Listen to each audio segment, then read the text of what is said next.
이 시간은 잠깐 영상을 한 편 보고 말씀을 듣겠습니다.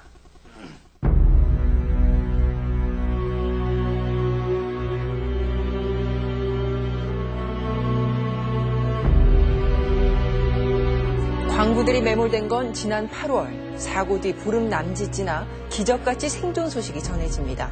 그리고는 2달 가까이 피말리는 시간이 이어졌습니다. 지난 8월 5일 칠레 북부의 산호세 구리 광산이 무너졌습니다. 2주 넘는 생존자 수색 작업, 하지만 모두 실패했습니다. 이제는 포기해야 했던 순간. 그러나 17일 만에 기적같은 소식이 전해졌습니다. 갱도를 파내려간 수색 드릴에 광부들이 두드리는 진동과 살아있다는 내용의 쪽지가 전해졌습니다. Esto salió hoy día de las entrañas de la montaña, de lo más profundo de esta mina. 물과 음식을 보관하는 지하 공간 한쪽에 광부들이 대피해 있었던 겁니다. 믿기 힘든 그들의 사투를 보며 가족과 칠레 국민들은 눈물을 흘리며 환호했습니다. 구조 작업은 더 위험했습니다. 넉 달은 좋게 걸릴 거라는 예상 속에 세계 최고의 굴착 전문가들이 투입됐고, 휘말리는 굴착 작업 한 달여 만인 지난 주말에 드디어 생명 통로가 뚫렸습니다. 구조 캡슐이 나타날 구멍 주변에 불을 밝힌 가운데 칠레 국기가 보입니다. 구조본부에 설치된 무전기로 분주히 상황 보고가 오가고, 우리 시각으로 오전 11시 36분 높이 4m, 무게 420kg의 구조 캡슐 불사조가 700m 지하에 도착합니다. 첫 번째 구조대원이 나타나자 화면을 지켜보던 사람들의 환호가 쏟아집니다. 69일 만에 바깥 세상 사람을 만난 반가움이 더해져 구조대원과 뜨거운 호응이 이어집니다. 구조 작업을 청진스럽게 지켜보던 7살 아들 다이던 아빠를 보기도 전에 울음이 터졌습니다. 69일이나 땅속에 갇혀있던 아빠를 태운 캡슐이 지상으로 모습을 드러내자 어린 아들의 감정도 벅차올랐습니다. 그리고 제일 먼저 구조된 아빠 아발로스는 그런 아들을 한참이나 안아줍니다.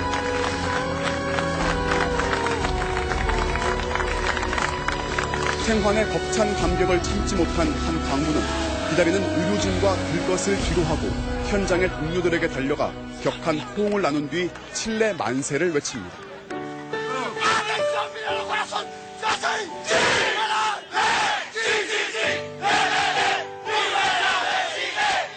1시간 간격으로 속속 구출되고 있는 광부들은 주님 감사합니다라는 문구가 적힌 티셔츠 차림에 대체로 밝고 건강한 모습이었습니다. 꿈 같은 생환이 현실로 이루어진 오늘 칠레 전역은 축제의 분위기에 휩싸였습니다. 첫 광부가 구조된 순간 어두운 사막의 밤하늘로 축하 풍선이 솟아올랐고, 거리의 자동차들은 경쾌한 경적으로 다시 지상의 삶으로 돌아온 광부들을 반겼습니다. 시민들은 광부들이 지상으로 올라올 때마다 마치 자신의 가족이 살아 돌아온 것처럼 서로 부둥켜 안으며 춤과 노래로 감동을 더했습니다.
이 영상은 지난 2010년 저기 칠레에 광산이 무너져서 무려 33명이 69일 동안 700m 갱도에 갇혀 있다가 그렇게 구출된 그러한 영상입니다. 실제 있었던 일이죠.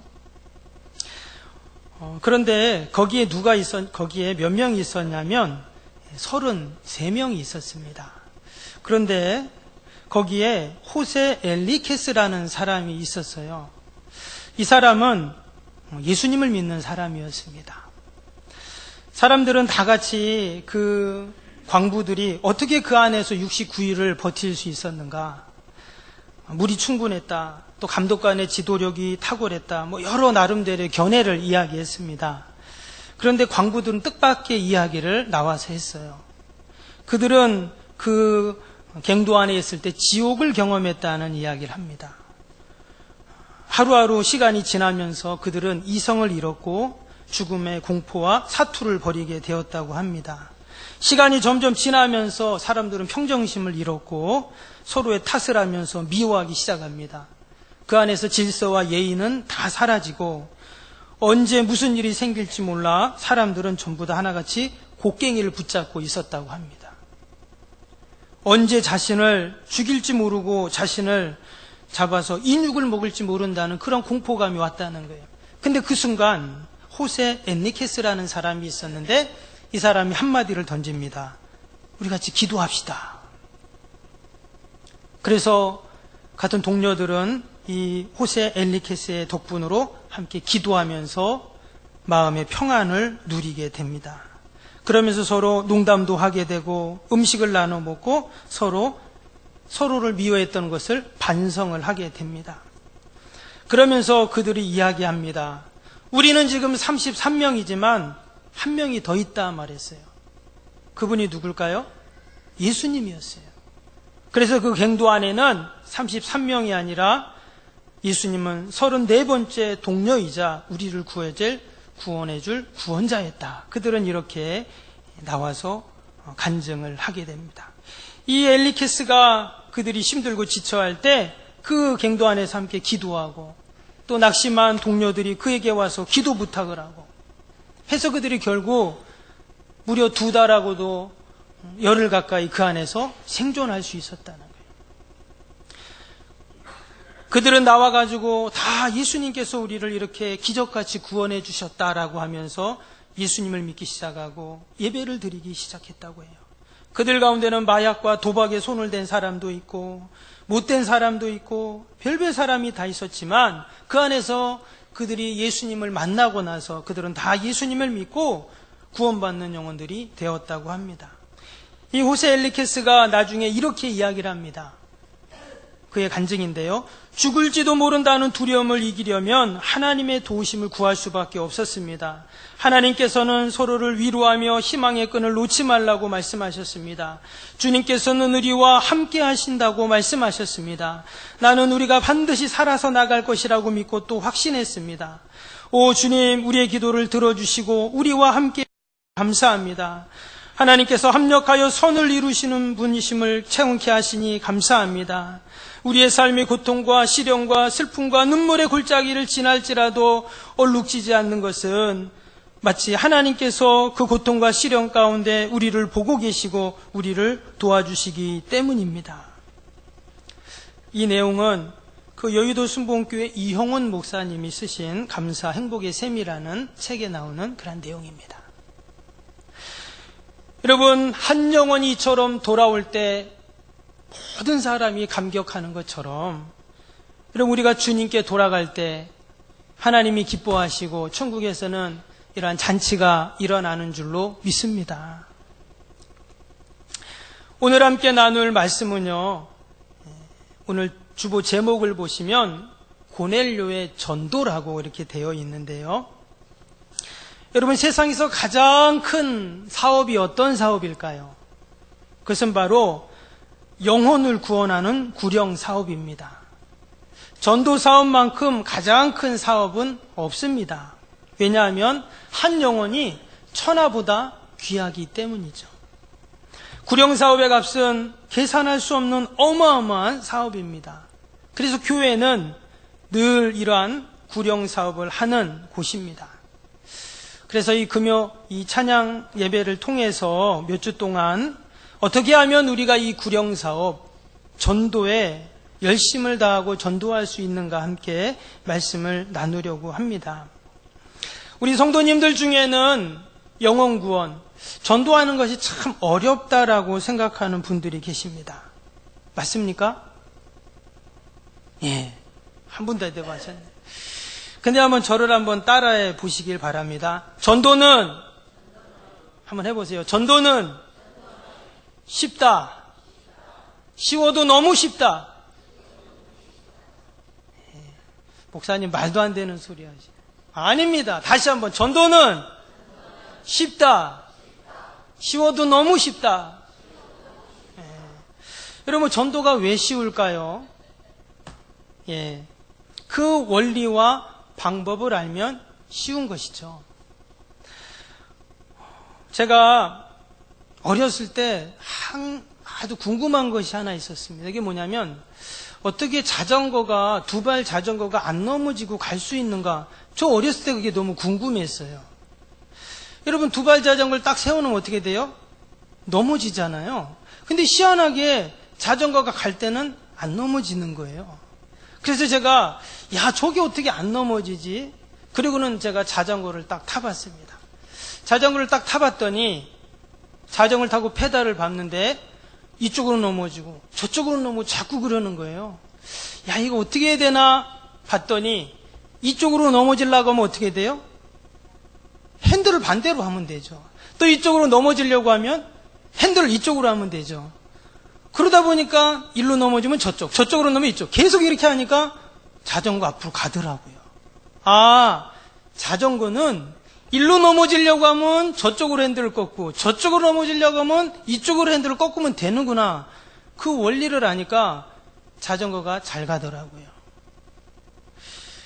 제가 한 번은 수영을 배우러 갔는데요. 3개월을 배웠습니다. 근데 뭐 수영을 전혀 못하는 건 아니었지만 뭐 배우지 않았으니까 그냥 했죠. 근데 수영장에 갔더니 강사가 저한테 딱 하는 말이 그 말이에요. 선생님, 저한테 선생님 그러더니 평생 똥폼으로 수영하실래요? 정식으로 배워서 하실래요? 딱 그러는 거예요. 그럼 배워서 하겠습니다 했더니 수영을 가르쳐 주더라고요. 그래서 어떻게 숨을 쉬고 어떻게 자유형을 하고 어떻게 또 배영을 하고 저병을 하고 가르쳐 주더라고요. 그래서 그 원리를 배우고 방법을 배우니까 수영이 쉽더라고요. 여러분, 전도도 마찬가지입니다. 전도도 그 원리와 방법을 알면 여러분, 전도도 쉬운 줄로 믿습니다. 쉬운 줄로 믿습니다. 네. 여러분, 우리 주위에 많은 전도법들이 있습니다. 근데 성경에서는 과연 어떠한 전도법을 이야기하고 있는가? 특별히 성경에 보면은요, 가장 효과적인 전도는 초청 전도법이라고 말씀합니다. 같이 해볼까요? 초청 전도법. 한번 해보세요. 초청 전도법. 지금 이 시간이 되게 졸릴 시간인데, 그래서 제가 영상도 먼저 보여드린 겁니다. 따라해 보시면 잠이 깰 거예요. 초청 전도법. 뭐 이미 여러분들 다 아시는 내용입니다. 아시는 내용인데, 이 초청 전도법이라는 것은 무슨 전도냐면, 우리 성도님들은 어떻게 하냐면 초청만 하면 되는 거예요. 어디로 초청해요? 교회로 초청하면 된다는 거예요. 그러면 전도는 누가 하죠? 목사님이 설교를 통해서 전도를 하는 겁니다. 그리스도를 전하는 것이죠. 그러면 누가 믿게 할까요? 성령님이 믿게 하시는 줄로 믿습니다. 여러분, 나눠드린 프린터물 한번 보세요. 없는 분 우리 전사님 나눠주시고요. 한 장씩 다 받으셨죠? 한번 보세요. 지금 이 내용을 하는 거 여러분들한테 요약해서 드린 겁니다. 그걸 보시면 됩니다. 그래서 초청 전도는 교인, 성도는 불신자를 교회로 데려오는 초청만 하면 됩니다. 그리고 목회자는 말씀, 설교로 전도하면 됩니다. 그러면 성령님께서 믿게 하시는 것입니다. 이렇게 나왔어요. 고린도전서 12장 3절 말씀에 보면은요, 그러므로 내가 너희에게 알리노니 하나님의 영으로 말하는 자는 누구든지 예수님을 저주할 자라 하지 아니하고 또 성령으로 아니하고는 누구든지 예수를 주라 할 수 없느니라 했어요. 성령이 아니고서는 누구도 예수님을 주님이라고 할 수 없다는 거예요. 즉 성령님이 아니고서는 예수님 믿을 수 없는 거예요. 그러니까 예수님을 믿고 안 믿고는 누가 하시는 거예요? 성령님이 하시는 거예요. 내가 할 수 없어요. 제가 이전에 대학 다닐 때 CCC에서 사형리로 많이 전도를 해보았습니다. 그리고 또 제가 전도 폭발 강사도 해봤어요. 다리 전도, 또 글 없는 책 전도, 내비게이션 전도. 요즘에 여러분 그거 아시죠? 진돗개 전도. 한번 딱 물면 어때요? 안 나. 진돗개 전도법이라는 거 있더라고요. 또 해피 전도. 여러분 고구마 전도 아세요? 고구마 익었나 안 익었나 찔러보는 거. 고구마 전도, 뭐 두부 전도, 또 부침개 전도, 별별 전도가 다 있어요. 몇십 가지 되더라고요, 전도법이. 근데 여러분 가장 효과적인 전도는 여러분 초청 전도법입니다. 그래서 성경을 보면 이 초청 전도법이 많이 나와요. 그러면 초청 전도법이라는 게 뭔가? 요한복음 1장에 보면 안드레가 예수님을 만나는 장면이 나옵니다. 예수님께서 안드레를 제자 중에 가장 먼저 부르게 되는데 그가 예수님께 부름을 받고, 즉 예수님을 만나고 예수님을 영접하고 나서 어떻게 했죠? 그의 형제에게 갑니다. 그 형제가 베드로예요. 그의 베드로에게 가서 뭐라고 하냐면 요한복음 1장 42절 한번 좀 보여주세요 하면, 데리고 예수께로 오니 예수께서 보시고 이르시되 내가 요한의 아들 시몬이니 장차 게바라 하리라 하시니라. 게바는 번역하면 베드로라. 지금 안드레가 예수님을 만나고 어떻게 했어요? 베드로 자기의 형제에게 갔어요. 그리고는 그를 예수께로 데리고 왔어요. 이 안드레가 예수님을 만나고 3년 반 동안 훈련을 빡세게 받아가지고 전도 방법 다 배워가지고 그래가지고 전도한 게 아니랐다는 거예요. 예수님 만나자마자 어떻게 했다고요? 형제에게 가서 그를 예수님께 데려왔어요. 그러면 누가 전도한 거예요? 베드로는, 이 안드레는 예수님께 자기 형제를 초청하고 데리고 마는 거예요. 그리고 예수님께서 그에게 복음을 전하십니다. 그리고 성령님께서 그가 예수님을 믿게 하고 그가 주님의 수제자가 되게 하셨다라는 것입니다. 동일합니다. 여러분, 우리의 불신 가족, 형제, 또 우리의 친척들 어떻게 해요? 우리가 예수님께 데리고 오는 겁니다. 교회로 초청만 하면 됩니다. 그러면 그들이 예배를 통해 말씀을 듣고 성령님께서 그들이 예수님을 믿게 하신다라는 것이죠. 여러분, 우리의 아직도 주님을 알지 못하는 우리의 형제들, 이웃들, 또 우리 자녀들, 친척들, 여러분 우리 그들을 주님께 꼭 초청할 수 있기를 바랍니다. 그러면 성령님께서 그들의 마음을 만지시고 예수 믿게 하는 그러한 은혜와 복이 분명히 있을 줄로 믿습니다. 요한복음 1장에 또 빌립의 초청 전도가 나옵니다. 빌립도 예수님이 그를 제자로 부르시죠. 근데 빌립이 예수님께 부름받고 나서, 예수님 믿고 나서 어떻게 합니까? 친구에게 갑니다. 그 친구가 나다나엘이었어요. 바돌로메였죠. 그에게 가서 그가 예수님을 만났다는 이야기를 합니다. 그때 그 나다나엘이 뭐라고 말합니까? 요한복음 1장 46절에 보면 나다나엘이 이르되 나사렛에서 무슨 선한 것이 날 수 있느냐? 빌립이 이르되 와서 보라 하니라. 여러분, 빌립도 마찬가지예요. 빌립이 가가지고 나다나엘에게 뭐 이것저것 고주할 미주할 이야기한 게 아니에요. 뭐라고 했어요? 와서 보라. 예수님께 초청만 한 거예요. 그러니까 예수님께 오니까 어떻게 해요? 예수님이 그 나다나엘에게 복음을 전하시는 거죠. 그래서 그가 예수님의 제자가 되고 성령님께서 그를 하나님의 도구신 것입니다. 동일합니다. 여러분, 우리의 친구들이 있죠.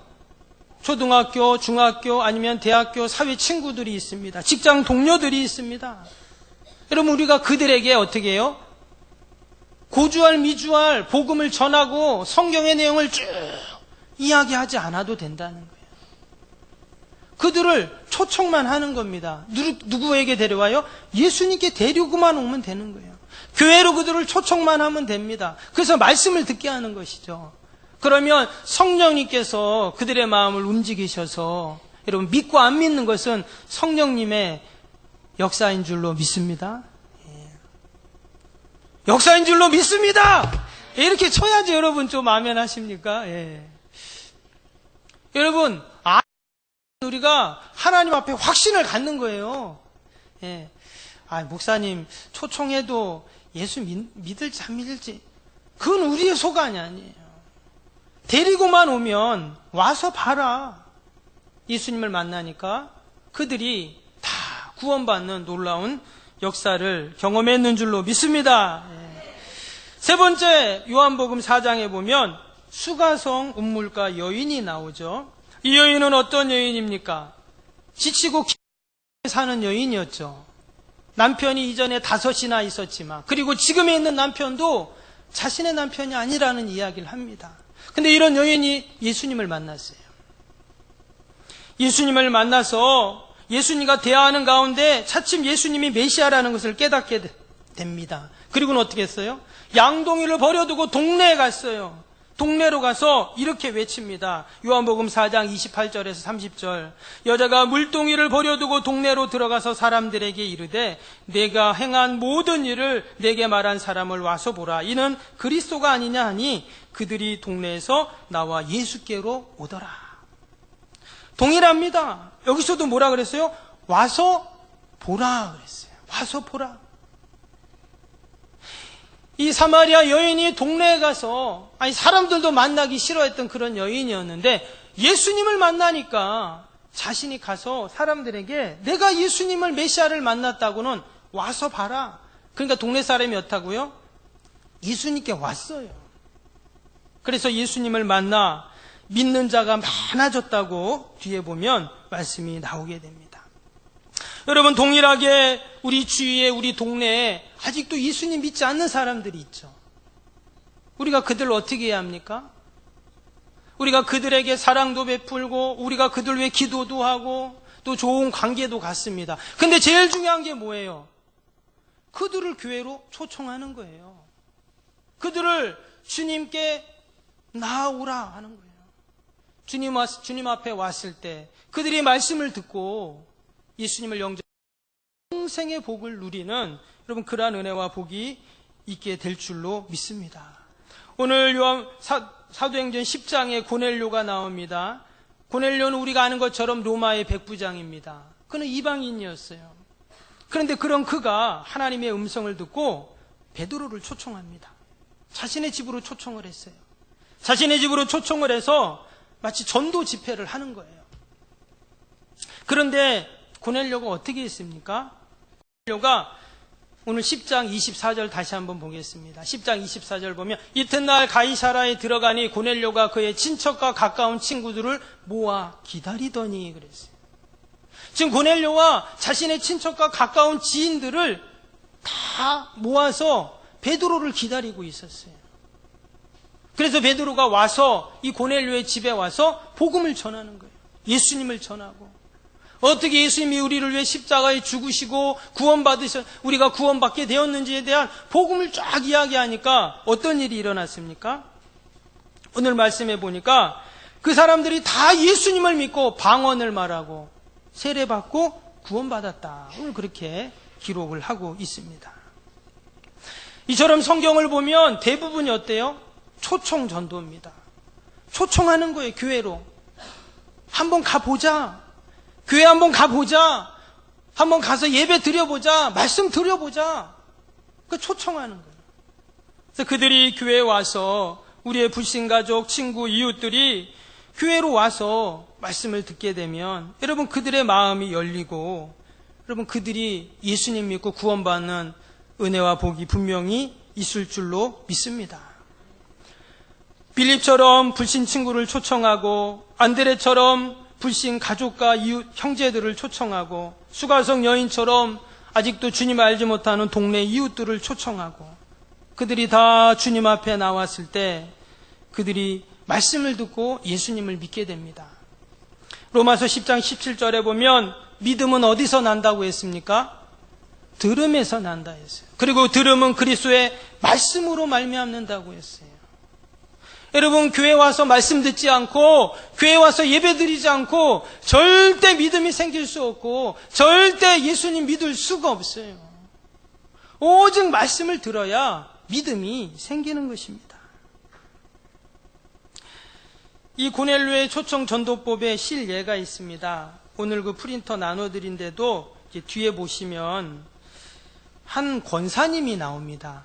나이 많으신 권사님이신데 어느 지방의 도시에 제법 큰 교회였는데 이 권사님이 1년에 한 100명 정도 전도하신대요. 대단하죠. 예. 그런데 이 권사님이 어떻게 전도하는가 봤더니 전도 마을을 쫙 다니면서 전도 대상자를 딱 찾는 거예요. 전도 대상자를 쫙 찾으면 이제 그 사람을 위해서 기도하기 시작합니다. 한참을 기도해요. 그리고 어느 정도 딱 기도하면 이제 그 사람한테 가는 거예요. 띵동 눌러요. 그래갖고 안녕하세요. 저는 석병교회 아무아무개입니다. 우리 예수 믿고 천국 갑시다. 전도합니다. 뭐 딴 얘기 안 해요. 그럼 그 사람이 뭐라고 말합니까? 예, 교회 안 가요. 이렇게 말해요. 그러면은 그냥 미소를 지으면서 따뜻한 미소를 지으면서 예, 그래 안녕히 계십시오 하고 집에 온 거예요. 그리고는 다음 주에 그리고는 일주일 동안도 기도하면서 다음 주에 또 가는 거예요. 띵동 누르고는 안녕하세요. 저는 석병교회 아무아무개입니다. 우리 예수 믿고 천국 갑시다. 그럼 이 사람이 어떻게 반응할까요? 아이 교회 안 간다니까요. 하고 문을 탁 닫아버려요. 예, 알겠습니다. 안녕히 계세요. 그럼 집에 왔어요. 그럼 다음 주에 또 갑니다. 또 띵동. 안녕하세요. 예수 믿고 천국 갑시다. 그럼 이제 이 사람이 어떻게 반응할까요? 이 할머니가 안 간다니까 자꾸 와갖고 귀찮게 그래. 그러면서 막 화를 내지 않겠어요? 또 왔는데 그 다음 주에 또 가는 거예요. 그러니까 이 사람이 화가 머리끝까지 났어요. 그래서 이번에는 이 할마씨가 안 간다니까 하면서 화를 내면서 침을 태뱉은 거예요. 그래서 이 권사님이 수건으로 침을 닦으면서 그러면서도 미소를 지으면서 인사를 하고 나왔대요. 그러면서 이 권사님이 너무 기뻐했답니다. 왜 기뻐했는가? 주님도 얼굴에 침뱉음을 당하셨는데 내가 주님을 위해서 침뱉음을 당하다니 하면서 도리어 권사님이 기뻐했다는 거예요. 그리고는 또 계속 열심히 기도하고는 또 그 집을 또 갑니다. 그랬더니 그 사람이 딱 보니까 자기가 지난주에 침을 뱉었잖아요. 그러니까 미안하잖아요. 그래가지고 지난번 일은 죄송하다고 하면서 내가 한 번만 교회 가줄 테니까 다시는 오지 말라 그랬다는 거예요. 그리고 그분이 그 다음 주에 교회로 온 거예요. 교회 와서 예배 중에 목사님 말씀을 들으면서 이 사람이 예수님을 믿고 구원을 받은 것입니다. 할렐루야. 여러분, 세상 일도 다 마찬가지이지만 복음 전도도 새 생명을 낳는 일이기 때문에 이런 고통이 따르기 마련입니다. 그러나 인내로 너희 영혼을 얻으리라. 누가복음 21장 19절에 말씀하셨습니다. 우리가 한 영혼을 구원하기 위해 이러한 수고를 감당할 때 하나님께서는 놀라운 구원의 역사를 반드시 이루어 주시는 줄로 믿습니다. 오늘도 하나님께서는 저와 여러분을 통해서 구원받는 영혼들이 있게 하십니다. 우리가 늘 기도하면서 내가 많은 성경 지식 갖고 말을 잘하고 또 전도에 능력이 있어서 전도해도 좋지만 내가 그렇게 하지 못할지라도 우리가 빌립처럼 또 안드레처럼 또 수가성 운물가 여인처럼 고넬료처럼 우리가 불신자들을 주님 앞에 초청만 해도 교회로 초청만 해도 그들에게 말씀만 듣게 해도 성령님께서 그들의 마음을 만지셔서 여러분 구원받고 또 다 영생의 복을 누리는 복이 있을 줄로 믿습니다. 그래서 우리 이번에 체육대회 할 때 가족, 이웃, 초청 한마음 체육대회 되잖아요. 그래서 이웃들에게 또 가족들에게 이렇게 말씀하시면 돼요. 우리 교회에서 체육대회 하는데 한번 같이 가자. 이렇게 이야기하면 돼요. 그러면 이 사람들이 체육대회? 그래 한번 가볼까? 이런 거죠. 너무 쉽죠? 예, 별로 수긍을 안 하시네. 그냥 체육대회 가자고 석병 초등학교에 체육대회 가자고 하시라니까요. 그리고 계속 기도하시면서 우리 11월 달에 추수감사주일 때 또 우리 전도 행사를 가지려고 하는데 여러분 불신자들 또 우리의 전도 대상자들 마음에 꼭 품고 우리 한 달 동안 같이 기도하면서 온 자연 만물이 아름다운 열매를 맺는 이때 우리가 하나님이 가장 기뻐하시는 전도의 열매, 영혼 구원의 열매를 거두어서 우리가 하나님께 꼭 올려드릴 수 있기를 바랍니다. 기도하겠습니다.